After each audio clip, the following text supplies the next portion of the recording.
ದುರಂತ ಏನಾಗ್ತಾ ಇದೆ ಇವತ್ತು ಅಂದ್ರೆ ಆ ಲೇಯರ್ ಸಿಸ್ಟಮ್ನೇ ತೆಗೆದುಹಾಕ್ತಾ ಇದ್ದಾರೆ. ಈ ಗ್ರಾಮ ಪಂಚಾಯತಿಗಳನ್ನು ರೆಪ್ರೆಸೆಂಟ್ ಮಾಡ್ತಾ ಇರ್ತಕ್ಕಂಥ ಆ ಗ್ರಾಮದ ಸ್ಥಳೀಯರಿಗೆ ಅವಶ್ಯಕತೆ ಇತ್ತು. ಬೆಂಗಳೂರಿನ ಬಂಡವಾಳಶಾಹಿಗಳು, ಇಂಡಸ್ಟ್ರಿಯಲಿಸ್ಟ್ಗಳು ಯಾರು ರಾಜಕೀಯ ಪಕ್ಷಗಳನ್ನ ಪ್ರೋತ್ಸಾಹಿಸ್ತಾರೋ, ಯಾರು ರಾಜಕೀಯ ಪಕ್ಷಗಳ ಕಾರಣಗಳಾಗಿರ್ತಾರೋ. ರಾಜ್ಯದಲ್ಲಿ ರಾಗಿ ಕಣಜ ಎನಿಸಿಕೊಂಡಿದ್ದಂತಹ ಬೆಂಗಳೂರು ಹೊರವಲಯದ ಆನೇಕಲ್ ತಾಲೂಕಿನ ಪಂಚಾಯಿತಿಗಳನ್ನ ಇಂದು ಮೇಲ್ದರ್ಜೆಯ ನೆಪದಲ್ಲಿ ಇಲ್ಲಿನ ಅಸ್ತಿತ್ವವನ್ನ ನಾಶ ಮಾಡಿ ಗ್ರೇಟರ್ ಬೆಂಗಳೂರಿಗೆ ಸೇರಿಸಿಕೊಂಡು ಈ ತಾಲೂಕಿನಲ್ಲಿರ್ತಕ್ಕಂಥ ಜನತೆಯ ಹಣವನ್ನ ಲೂಟಿ ಮಾಡಿ ತೆರಿಗೆಯ ರೂಪ ಕೊಟ್ಟು ಅದಕ್ಕೆ ಇಲ್ಲಿನ ಅಸ್ತಿತ್ವವನ್ನ ನಾಶಪಡಿಸಕ್ಕೆ ಹೊರಟಿರುವಂತ ರಾಜ್ಯ ಸರ್ಕಾರದ ವಿರುದ್ಧ ಆನೇಕಲ್ ತಾಲೂಕಿನ ಜನತೆ ಸಿಡಿದೆದ್ದಿದ್ದಾರೆ. ಇದರ ಬಗ್ಗೆ ವಿಚಾರಗೋಷ್ಠಿಯನ್ನ ನಡೆಸಿದ್ದಾರೆ. ಈಗ ಆನೇಕಲ್ ತಾಲೂಕಿನಲ್ಲಿರುವಂತಹ 28 ಪಂಚಾಯತಿಗಳಿಂದ ಸರಿಸುಮಾರು 700 ಜನಪ್ರತಿನಿಧಿಗಳು ಅಂದ್ರೆ ಗ್ರಾಮ ಪಂಚಾಯತಿ ಸದಸ್ಯರು, ಜಿಲ್ಲಾ ಪಂಚಾಯತಿ ಸದಸ್ಯರು, ತಾಲೂಕು ಪಂಚಾಯತಿ ಸದಸ್ಯರು ಆಯ್ಕೆಯಾಗಿ ಜನರಿಗೆ ಸ್ಪಂದಿಸ್ತಾ ಇದ್ರೆ ಗ್ರೇಟರ್ ಬೆಂಗಳೂರನ್ನ ಜಾರಿ ಮಾಡಿದ್ರೆ 20,000ಕ್ಕೆ ಒಬ್ಬ ಕೌನ್ಸಿಲರ್ ಆಗ್ತಾನೆ. ಒಬ್ಬನಿಂದ ಯಾವ ರೀತಿಯಾಗಿ ಇಲ್ಲಿಗೆ ನ್ಯಾಯವನ್ನ ಕೊಡಬಹುದು, ಅಧಿಕಾರಿಗಳ ಕಪಿಮುಷ್ಟಿಯಲ್ಲಿ ಸಿಲುಕೋದು ಗ್ಯಾರಂಟಿ. ಇದರ ವಿರುದ್ಧ ಇದೀಗ ಆನೇಕಲ್ ತಾಲೂಕಿನಲ್ಲಿ ಸಂಚಲನ ಸೃಷ್ಟಿಯಾಗಿದೆ. ಈಗಾಗಲೇ ತಾಲೂಕಿನಲ್ಲಿ 6ಕ್ಕೂ ಹೆಚ್ಚು ಕೈಗಾರಿಕಾ ಪ್ರದೇಶಗಳಿದೆ. ಈ ಒಂದು ಆನೇಕಲ್ ತಾಲೂಕು ಒಂದು ಕಾಲದಲ್ಲಿ ರಾಗಿ ಕಣಜ ಆಗಿತ್ತು, ಇವತ್ತು ಕಾಂಕ್ರೀಟ್ ಕಾಡಾಗಿದೆ. ಕೈಗಾರಿಕೆಗಳ ನೆಪದಲ್ಲಿ ಸಾವಿರಾರು ಎಕರೆನ ಲೂಟಿ ಮಾಡಿದಂತ ಸರ್ಕಾರ ಕರ್ನಾಟಕ ಗೃಹ ಮಂಡಳಿಯ ನೆಪದಲ್ಲೂ ಕೂಡ ಸಾವಿರಾರು ಎಕರೆಗಳನ್ನ ಲೂಟಿ ಮಾಡಿ ಈಗ ಸರ್ಜಾಪುರ ಭಾಗದಲ್ಲಿ 2,500 ಎಕರೆನ ಸ್ವಿಫ್ಟ್ ಸಿಟಿಯ ನೆಪದಲ್ಲಿ ಕಬಳಿಸಲು ಮುಂದಾಗಿದೆ. ಇದೀಗ ಪಂಚಾಯತ್ಗಳ ಅಸ್ತಿತ್ವವನ್ನ ಬುಡಮೇಲು ಮಾಡಲು ಬರ್ತಿದ್ದಾರೆ. ಇದರ ಬಗ್ಗೆ ವಿಚಾರಗೋಷ್ಠಿಯನ್ನ ನಡೆಸಿದ್ರು. ಈ ಸಂದರ್ಭದಲ್ಲಿ ಮುಖಂಡರು ಯಾವ ಅಭಿಪ್ರಾಯಗಳನ್ನು ವ್ಯಕ್ತಪಡಿಸಿದ್ರು ಅದೆಲ್ಲವನ್ನು ಕೂಡ ದೃಶ್ಯಗಳಲ್ಲಿ ನೋಡೋಣ ಬನ್ನಿ. ಆನೇಕಲ್ ತಾಲೂಕಿನ ಇತಿಹಾಸವನ್ನ ನಾವೆಲ್ಲ ಬಹಳ ವಿಸ್ತೃತವಾಗಿ ನಮ್ಮ ವಿಜಯಕುಮಾರ್ ಸರ್ ಇರ್ಬೋದು, ನಾನಾ ಕುಮಾರಸ್ವಾಮಿ ಅವರು ಬರೆದಿರ್ತಕ್ಕಂಥ ಪುಸ್ತಕಗಳಲ್ಲಿ ನಾವು ತಿಳ್ಕೊಳ್ತೀವಿ. ಇದಕ್ಕೊಂದು ಬಹಳ ದೊಡ್ಡ ಇತಿಹಾಸ ಇದೆ. ನಾವು ಬೆಂಗಳೂರಿಗೆ ಬಹಳ ಸಮೀಪ ಇರತಕ್ಕಂತ ಒಂದು ತಾಲೂಕಾಗಿರೋದ್ರಿಂದ ನಮ್ಮನ್ನ ಅತಿ ಬೇಗ ಈಸಿಯಾಗಿ ನಮ್ಮ ಎಲ್ಲಾ ಜಮೀನುಗಳನ್ನು ಕ್ರಾಪ್ ಮಾಡುವಂತ ಒಂದು ವ್ಯವಸ್ಥೆಯನ್ನ ಎಲ್ಲಾ ಸರ್ಕಾರಗಳು ಮಾಡ್ಕೊಂಡು ಬಂದಿದ್ದಾವೆ. ದುರಂತ ಏನಂದ್ರೆ ನಮಗೆ 1980 ಮತ್ತು 90ರ ದಶಕದಲ್ಲಿ ನಮಗೆ ಕೈಗಾರಿಕೆಗಳ ಅವಶ್ಯಕತೆ ಇತ್ತು. ಅವತ್ತಿನ ನಮ್ಮ ಜನಜೀವನದ ಪರಿಸ್ಥಿತಿ ಆಧಾರದ ಮೇಲೆ ಅವತ್ತಿಗೆ ನಮಗೆ ಕೈಗಾರಿಕೆಗಳ ಅವಶ್ಯಕತೆ ಇತ್ತು. ನಮಗೆ ಇವತ್ತಿನ ಪರಿಸ್ಥಿತಿಗೆ ನಮ್ಮ ಕೈಗಾರಿಕೆಗಳಾಗಲಿ ವಸತಿ ಬಡಾವಣೆಗಳಾಗಲಿ ಇದ್ರ ಅವಶ್ಯಕತೆ ಇದೆಯಾ ಅಂದ್ರೆ ಖಂಡಿತ ಇಲ್ಲ ಅಂತಾನೆ ನಾವು ಹೇಳ್ಬೇಕಾಗ್ತದೆ. ಯಾಕಂದ್ರೆ ನಮಗೆ ಎಷ್ಟು ನಮಗೆ ಮಿತಿ ಇರುತ್ತೆ, 90%, 80% ಅಂದ್ರೆ ಅದರಲ್ಲಿ ಕೇವಲ 90% ಕೈಗಾರಿಕಾ ಪ್ರದೇಶವನ್ನೇ ಮತ್ತು ವಸತಿ ಬಡಾವಣೆಗಳು ತಗೊಂಡು ಇನ್ನುಳಿದಂತ 10% ಬಿಟ್ಟಿದೆ. ಅಂದ್ರೆ ಇಲ್ಲಿರ್ತಕ್ಕಂಥ ಮೂಲ ನಿವಾಸಿಗಳು, ಇಲ್ಲಿರ್ತಕ್ಕಂಥ ಬಡ ಜನರು, ಇಲ್ಲಿರ್ತಕ್ಕಂಥ ಕಾರ್ಮಿಕರು, ಇಲ್ಲಿರ್ತಕ್ಕಂಥ ತಮ್ಮದೇ ಆದ ರೈತ ಕಾರ್ಮಿಕ ವರ್ಗವ ಯಾವ ದಿಕ್ಕಿಗೆ ಓಡಬೇಕು ಅನ್ನೋದೇ ದಿಕ್ಕು ತೋರಿಸಬೇಕಾಗಿರ್ತಕ್ಕಂಥ ಪರಿಸ್ಥಿತಿ ಇವತ್ತು ಆನೇಕಲ್ ತಾಲೂಕಿನಲ್ಲಿ ಇದೆ. ನಮಗೆಲ್ಲ ಗೊತ್ತಿದೆ, ಆನೇಕಲ್ನ ರಾಗಿ ಕಣಜ ಅಂತ ಕರಿತಾ ಇದ್ರು. ಎಲ್ಲ ಯಾವುದೇ ಈ ಸಂಕ್ರಾಂತಿ ಸಂದರ್ಭದಂತೂ ಯಾವುದೇ ಊರಿಗೆ ಹೋದ್ರು ಸಹ ತಮ್ಮ ಸುಗ್ಗಿ ಮಾಡುವಂತ ಕಾಲ, ಎಲ್ಲ ಕಣಗಳನ್ನು ಮಾಡ್ತಾ ಇದ್ರು, ಎಲ್ಲರೂ ಭತ್ತ ರಾಗಿಯನ್ನು ಬವಣೆ ಮಾಡ್ತಾ ಇದ್ರು. ಆ ರೀತಿಯಾದಂತ ಒಂದು ವ್ಯವಸ್ಥೆ ಆನೇಕಲ್ ತಾಲೂಕಿನಲ್ಲಿ ಇತ್ತು. ಇವತ್ತು ನಮ್ಗೆ ಎಲ್ಲೂ ಕಾಣ ಸಿಗಲ್ಲ, ಯಾವುದೇ ಒಂದು ಕಣ ಸಿಗಲ್ಲ, ಯಾವುದೇ ಒಂದು ರಾಗಿ ಬವಣೆ ಮಾಡುವಂತ ವ್ಯವಸ್ಥೆ ಸಿಗಲ್ಲ. ಇದು ಕೇವಲ ಕಾಂಕ್ರೀಟ್ ಕಾಡಾಗಿ ಆನೇಕಲ್ ತಾಲೂಕು ನಿರ್ಮಾಣ ಆಗಿದೆ. ಅದ್ರ ಮಧ್ಯೆ ನಾವೇನೋ ಡೆಮಾಕ್ರಸಿ ಸಿಸ್ಟಮ್ ಅಲ್ಲಿ 3 ಲೇಯರ್ ಸಿಸ್ಟಮ್ ಇತ್ತು. ಪ್ರಜಾಪ್ರಭುತ್ವದ ವ್ಯವಸ್ಥೆಯಲ್ಲಿ ಗ್ರಾಮ ಪಂಚಾಯತಿ, ತಾಲೂಕ್ ಪಂಚಾಯತಿ, ಜಿಲ್ಲಾ ಪಂಚಾಯತಿ ಈ 3 ವ್ಯವಸ್ಥೆಯನ್ನು 3 ಲೇಯರ್ ಸಿಸ್ಟಮ್ನ 1973-74ರ ಅಮೆಂಡ್ಮೆಂಟ್ ಅಡಿತತ್ತು ಮತ್ತು 1977ರ ತಿದ್ದುಪಡಿಯಲ್ಲಿ ಎಲ್ಲ ವರ್ಗಗಳಿಗೆ, ಅದು BCMA ಇರ್ಬೋದು, SC ST ಇರ್ಬೋದು, 3B ಇರ್ಬೋದು, ಈ 3 ವರ್ಗಗಳಿಗೆ ಮೀಸಲಾತಿಗಳನ್ನ ಕೊಡಬೇಕು ಅಂತ ಹೇಳಿ ಸಕಾಲ ಕಾಲದಲ್ಲಿ ಎಲ್ಲ ವರ್ಗಗಳಿಗೆ ಕೊಟ್ಕೋಬೇಕು. ಅದಾಗೆ 2008 ಐ ಥಿಂಕ್ ಮಹಿಳೆಯರಿಗೂ ಸಹ 50% ಮೀಸಲಾತಿ ಕೊಡಬೇಕು. 13 ಅಥವಾ 8 ಗೊಂದಲ ಇದೆ. 13ರಲ್ಲಿ ಇರ್ಬೇಕು ಅಂತ ಅನ್ಕೊಂತೀನಿ. 13ರಲ್ಲಿ ಮಹಿಳೆಯರಿಗೂ 50% ಮೀಸಲಾತಿ ಕೊಡಬೇಕು ಅಂತ ಹೇಳಿ ಮಹಿಳೆಯರಿಗೂ ಸಹ ಗ್ರಾಮ ಪಂಚಾಯತಿಯಿಂದ ಹಿಡಿದು ಪಾರ್ಲಿಮೆಂಟ್ ವರೆಗೂ ಮೀಸಲಾತಿ ಬೇಕು ಅನ್ನೋದು ಬೇಡಿಕೆ. ಅದ್ರ ಸದ್ಯಕ್ಕೆ ಗ್ರಾಮ ಪಂಚಾಯತಿಯಿಂದ ಜಿಲ್ಲಾ ಪಂಚಾಯತ್, ತಾಲೂಕ್ ಪಂಚಾಯತಿಗಳಲ್ಲಿ ಮೀಸಲಾತಿಯನ್ನು ಕಲ್ಪಿಸ್ಕೊಂಡು ಬಂದಿರ್ತಕ್ಕಂಥ ನಮ್ಗೆ ಗೊತ್ತಿದೆ. ದುರಂತ ಏನಾಗ್ತಾ ಇದೆ ಇವತ್ತು ಅಂದ್ರೆ ಆ ಲೇಯರ್ ಸಿಸ್ಟಮ್ನೇ ತೆಗೆದುಹಾಕ್ತಾ ಇದ್ದಾರೆ. ಇದು ಯಾರಿಗೆ ಅವಶ್ಯಕತೆ ಇತ್ತು? ಈ ಗ್ರಾಮ ಪಂಚಾಯತಿಗಳನ್ನು ರೆಪ್ರೆಸೆಂಟ್ ಮಾಡ್ತಾ ಇರ್ತಕ್ಕಂಥ ಆ ಗ್ರಾಮದ ಸ್ಥಳೀಯರಿಗೆ ಅವಶ್ಯಕತೆ ಇತ್ತು. ಇವತ್ತು ಏನಾಗ್ತಾ ಇದೆ ಅಂದ್ರೆ, ನಾನು ಒಂದು ಸಣ್ಣ ಉದಾಹರಣೆ ಕೊಡ್ತೀನಿ ನಿಮ್ಗೆ.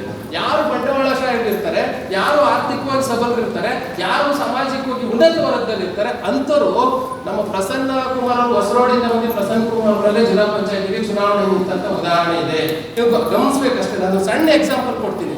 ಇಲ್ಲೇ ಹುಟ್ಟಿ ಇಲ್ಲೇ ಬೆಳೆದಿ ಇಲ್ಲೇ ಇದ್ದಂತ ಪ್ರಸನ್ನ ಕುಮಾರ್ ಸೋಲ್ಸಕ್ಕೆ ಅಭ್ಯರ್ಥಿ ಸಿಕ್ಕಿಲ್ಲ ಅನ್ನೋ ಕಾರಣಕ್ಕೆ ಹೊಸರೋಡಿಂದ ಆರ್ಥಿಕವಾಗಿ ಸಮೃದ್ಧಂತವ್ರು ಕರ್ಕೊಂಡು ಬಂದ್ಬಿಟ್ಟು ಅವ್ರ ಮೇಲೆ ಚುನಾವಣೆ ಮಾಡುವಂತ ಉದಾಹರಣೆ ಇದೆ. ಇದನ್ನ ಯಾಕಪ್ಪ ಹೇಳ್ತಾ ಇದ್ದೀನಿ ಅಂದ್ರೆ, ನಾಳೆ ನಮ್ಗೆ ಏನಾದ್ರು ಗ್ರೇಟರ್ ಬೆಂಗಳೂರು ಆಗಿದೆ ಅಂದ್ರೆ ಬೆಂಗಳೂರಿನ ಬಂಡವಾಳಶಾಹಿಗಳು, ಇಂಡಸ್ಟ್ರಿಯಲಿಸ್ಟ್ಗಳು ಯಾರೆಲ್ಲ ಆರ್ಥಿಕವಾಗಿ ಸಬಲ ಇರ್ತಾರೋ ಬಹುಶಃ ನಮ್ಮಲ್ಲಿ 20 ಏನಾದ್ರೂ GBA ನಲ್ಲಿ 20-15 ಸೀಟ್ ಬಂತು ಅಂತ ಇಟ್ಕೊಳ್ಳಿ. ಈ 20 ಸೀಟ್ಗೆ ಅನೇಕ ತಾಲೂಕನ್ನ ನೀವೆಲ್ಲ ಹುಡ್ಕೋಬೇಕಾಗ್ತದೆ. ಯಾರು ಇರೋದಿಲ್ಲ, ಎಲ್ಲರೂ ಹೊರಗಡೆಯಿಂದ ಬಂದು ಇಲ್ಲಿ ನಿಲ್ಲಿಸುವಂತ ವ್ಯವಸ್ಥೆ ಆದ್ರೆ ನೀವೇನು ಆಶ್ಚರ್ಯ ಪಡುವಂತ ಸನ್ನಿವೇಶ ಏನಲ್ಲ. ಇದು ಒಂದು ಮೂಲಭೂತವಾದಂತ ಪ್ರಶ್ನೆ. ಇದು ರಾಜಕೀಯ ಪಕ್ಷಗಳ ವ್ಯವಸ್ಥೆ ಒಳಗಡೆ ಕೂರಿರೋದ್ರಿಂದ ಅಲ್ಲಿ ರಾಜಕೀಯ ಪಕ್ಷಗಳಿಗೆ ಯಾರು ಅವರ ಚುನಾವಣೆಗೆ ಮಣೆ ಹಾಕ್ತಾರೋ, ಯಾರು ರಾಜಕೀಯ ಪಕ್ಷಗಳನ್ನ ಪ್ರೋತ್ಸಾಹಿಸ್ತಾರೋ, ಯಾರು ರಾಜಕೀಯ ಪಕ್ಷಗಳ ಕಾರಣಗಳಾಗಿರ್ತಾರೋ ಅವರಿಗೆ ಈ ರೀತಿಯಾದಂತಹ ಮೀಸಲಾತಿ ಸಿಸ್ಟಮ್ ಸಿಗ್ತಾ ಇರ್ತಕ್ಕಂಥದ್ದು ನಾವೆಲ್ಲ ನೋಡ್ತಾ ಇದ್ದೀವಿ.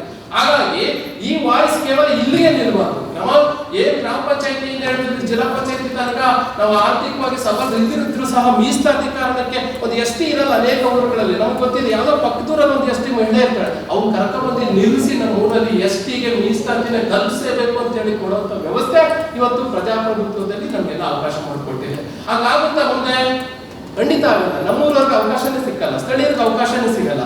ಹಾಗಾಗಿ ಇದು ಬಹಳ ಔಚಿತ್ಯ ಕೂಡ ಈ ಸಂದರ್ಭದಲ್ಲಿ ಇದನ್ನ ಈ ರೀತಿಯಾದ ಕೇವಲ ಸಾಂಕೇತಿಕವಾಗಿರ್ಬೋದು, ಇದು ಬಹಳ ದೊಡ್ಡ ಉನ್ನತ ಮಟ್ಟಕ್ಕೆ ಹೋಗ್ಬೇಕಾಗ್ತದೆ. ಈ ಸಿಸ್ಟಮ್ ಅನ್ನ ಜಾರಿ ಮಾಡಿದಿರಾ ನಾವು GBAಗೆ ಒಪ್ಕೊಂಡ್ರೆ GBAಗೆ ಬರೋದಾದ್ರೆ ನೋಡಿ, GBA ಯಾವುದೇ ಕಾರಣಕ್ಕೂ 27 ತನಕ ನಾವು ಚುನಾವಣೆ ಮಾಡಲ್ಲ.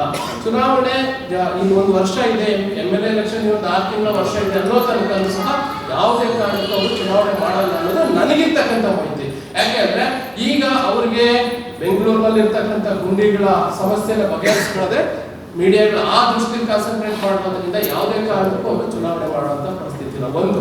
ಎರಡನೇದು, ಅವರು ಚುನಾವಣೆ ಮಾಡ್ತಾರೋ ಮಾಡಲ್ವೋ ಅದರ ಅವಶ್ಯಕತೆ ನಮಗಿಲ್ಲ. ನಮ್ಮನ್ನಂತೂ ಹೊರತುಪಡಿಸಿದ್ದಾರೆ. ಈಗಾಗಲೇ ಹಳೆ GBAಗೆ ಮಾತ್ರ ಮಾಡ್ತೀವಿ, ನೋಡಿದ್ರೆ ಮಾಡಲ್ಲ ಅಂತ. ಆದ್ರೆ ಆನೇಕಲ್ ತಾಲೂಕಿನಲ್ಲಿ ಚುನಾವಣೆ ಆಗ್ಬೇಕಾಗಿದ್ದಂತಹ ಅತ್ತಿಬೆಲೆ ಇರ್ಬೋದು, ವಂಸದೆಲೆ ಇರ್ಬೋದು, ಆ ಎರಡನ್ನೂ ಸಹ ಚುನಾವಣೆ ಘೋಷಣೆ ಮಾಡಿ ಅವಕ್ಕೆ ತಟಸ್ಥ ಮಾಡಿದ್ದಾರೆ. ಅದರ ಅರ್ಥ ನಾವು ಅನೇಕಲ್ ತಾಲೂಕಿನ ಚುನಾವಣೆ ಮಾಡಲ್ಲ. ಎಲ್ಲಿ ತನಕ ಮಾಡಲ್ಲ?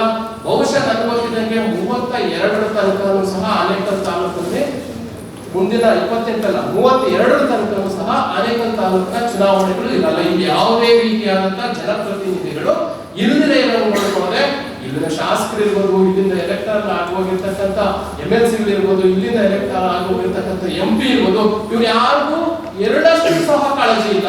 ಇದನ್ನ ನಾವು ಬಹಳ ಘಂಟಾಘೋಷ ಕೇಳಬೇಕಾಗ್ತದೆ. ಯಾಕಂದ್ರೆ ನೀವೆಲ್ಲ ಓಟ್ ಹಾಕಿ ಕಳಿಸಿರ್ತಕ್ಕಂಥ MLA MP ಇಲ್ಲೇ ಇರ್ತಕ್ಕಂಥದ್ದು ಅವ್ರೆಲ್ಲರಿಗೂ ಇದ್ರ ಬಗ್ಗೆ ಧ್ವನಿ ಎತ್ತಿದಾರ ಇಲ್ಲ? ಯಾಕಂದ್ರೆ ಅವ್ರಿಗೆ ಇದರಿಂದ ಅನೇಕ ಆದಾಯಗಳಿದೆ. ಒಂದೇ ಒಂದು ಉದಾಹರಣೆ, ನೆರಳೂರು ಅಂತ ಒಂದು ಪಂಚಾಯತಿನಲ್ಲಿ ಅವ್ರು ಏನು ಮಾತಾಡಿದ್ರೆ ವಾರ್ಷಿಕವಾಗಿ ಅವ್ರಿಗೆ ಎಷ್ಟು ಆದಾಯ ಸಲ್ಲಿಸಬೇಕು ಅನ್ನೋದನ್ನ ಒಂದು ಮಾಸಿಕವಾಗಿ ಫಿಕ್ಸ್ ಆಗೋಗಿರುತ್ತೆ.